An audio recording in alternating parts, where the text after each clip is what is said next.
Hello बच्चों, मैं आशीष जारिया स्वागत करता हूं आपका मेरे यूट्यूब चैनल स्टडी विथ एजे में। इसमें आज हम देखते हैं आपकी एट ग्रेड अभ्यास पुस्तिका कक्षा 7वीं की विज्ञान, गणित और सामाजिक विज्ञान। इसमें हम पाठ 14 विद्युत धारा और इसके प्रभाव इसका अध्ययन करेंगे। और इसके पहले की वीडियो में मैंने पाठ 13 तक पूरा अध्ययन करा दिया है, पाठ 1 से लेकर 13 तक। तो उन वीडियो को आप ज़रूर देखें और चैनल को ज़रूर से सब्सक्राइब करें ताकि आपको हिंदी, अंग्रेजी, संस्कृत, सामाजिक विज्ञान सारी वीडियो मिल सके और भी क्लास की वीडियो मिल सके और भी आपके एग्ज़ाम पेपर से रिलेटेड आपको क्वेश्चन पेपर मैं दूंगा वार्षिक पेपर के समय। तो इसलिए चैनल को ज़रूर से सब्सक्राइब कर लें और बेल आइकन को प्रेस कर दें ताकि मैं कोई भी वीडियो डालूँ तो आपको नोटिफिकेशन मिल जाए। तो आइए देखते हैं पार्ट 14 विद्युत धारा और इसके प्रभाव। इसमें पहला प्रश्न दिया है आपका, दर्शाए गए विद्युत परिपथ में यदि बल्ब का तंतु टूट जाए तो बल्ब दीप्त होगा या नहीं, कारण बताना है। देखिए ये विद्युत परिपथ दर्शाया गया है तो यहाँ पे क्या बोला है, अगर बल्ब का तंतु टूट जाए, बीच से टूट जाए तो बल्ब दीप्त होगा या नहीं, या मतलब बल्ब जलेगा या नहीं। तो हमने देखा है कि बल्ब कभी टूट जाता है तो वह नहीं जलता। तो यही हमको लिखना है कि दर्शाए गए विद्युत परिपथ में यदि बल्ब का तंतु टूट जाए तो बल्ब दीप्त नहीं होगा। क्यों?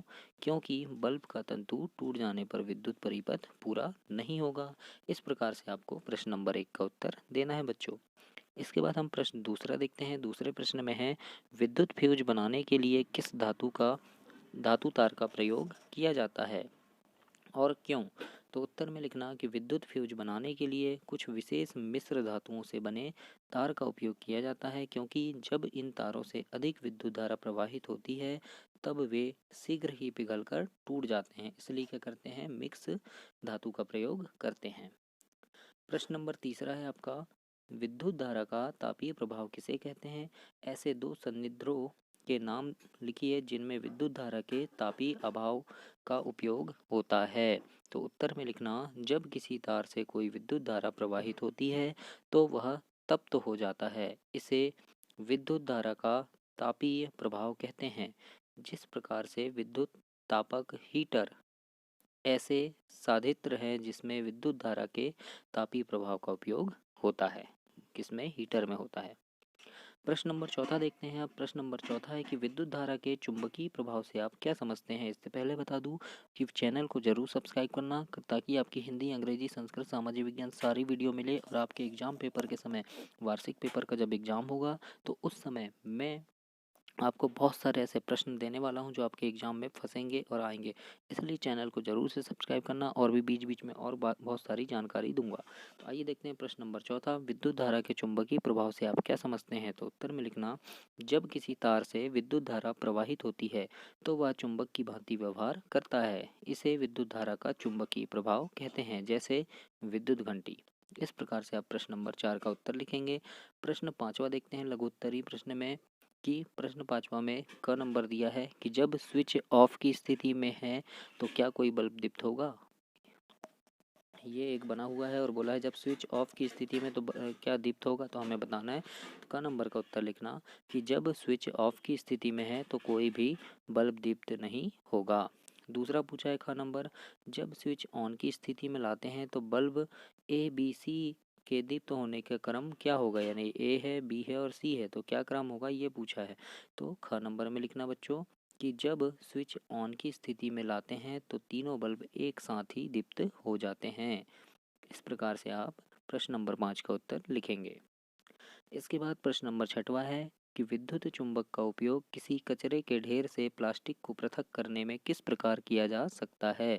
उत्तर में लिखना, विद्युत चुंबक का उपयोग किसी कचरे के ढेर से प्लास्टिक को पृथक करने में विद्युत चुंबक का उपयोग नहीं किया जा सकता, क्योंकि विद्युत चुंबक केवल चुंबकीय पदार्थ को आकर्षित करते हैं। इस प्रकार से आप प्रश्न नंबर 6वां का उत्तर लिखेंगे। इसके बाद प्रश्न नंबर 7 देखते हैं बच्चों। 7वां प्रश्न है, जब किसी तार से विद्युत को प्रवाहित करने के लिए स्विच को ऑन किया जाता है तो तार के निकट रखी चुंबकीय सुई अपनी उत्तर दक्षिण स्थिति से विक्षेपित हो जाती है, क्यों? तो उत्तर में लिखना, जब किसी तार से विद्युत को प्रवाहित करने के लिए स्विच को ऑन किया जाता है तो तार के निकट रखी चुंबकीय सुई अपनी उत्तर दक्षिण स्थिति से विक्षेपित हो जाती है, क्योंकि चुंबकीय सुई एक लघु चुंबक होती है तथा दो समान ध्रुवों में प्रतिकर्षण होता है। इस प्रकार से आप प्रश्न नंबर 7वां का उत्तर लिखेंगे। इसके बाद हम प्रश्न नंबर 8 देखते हैं। 8वां प्रश्न है, साधारण विद्युत बल्बों के स्थान पर एलईडी बल्ब का उपयोग क्यों किया जाना चाहिए? तो उत्तर में लिखना, साधारण विद्युत बल्ब के स्थान पर एलईडी बल्ब का उपयोग करने का कारण यह है कि एलईडी बल्ब विद्युत का कम उपयोग करते हैं। इस प्रकार एलईडी बल्ब बहुत ही विद्युत दक्ष हैं। इस प्रकार से आप इसका उत्तर लिखेंगे 8वें प्रश्न का। इसके आगे हम 9वां प्रश्न देखते हैं। 9वें में दिया है आपका ए नंबर है कि विद्युत परिपथ में उपयोग होने वाले निम्न अवयवों को किस प्रतीक द्वारा प्रदर्शित करते हैं? तो विद्युत सेल, तो देखिए इस प्रकार का एक चिन्ह बनाते हैं विद्युत सेल का, यहाँ प्लस माइनस रहता है, तो इस प्रकार से आप बना लीजिएगा। अब विद्युत बल्ब का देखते हैं, तो विद्युत बल्ब इस प्रकार से रहता है।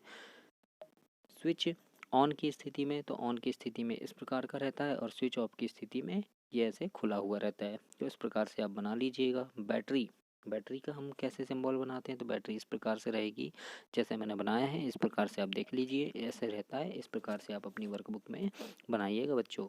संयोजी तार कैसा रहता है? तो संयोजी तार थोड़ा इस प्रकार से रहता है, तो ऐसे ही आप बना लीजिएगा। आशा करता हूँ समझ आया होगा आपको। अब बी नंबर देखते हैं कि उपयुक्त अवयवों का उपयोग करते हुए परिपथ आरेख बनाइए। जब स्विच ऑन हो और जब स्विच ऑफ हो, तो हम सबसे पहले देखते हैं कि जब स्विच ऑन हो तो हम उस समय कैसे बनाएंगे। जब स्विच ऑन हो तो क्या बनाएंगे? इस प्रकार से बनाएंगे। स्विच ऑन हो पे देखिए ये वाला दिशा क्या है, ये मिल जाता है दोनों, तो इस प्रकार से आप एक डायग्राम बना लीजिएगा बच्चों।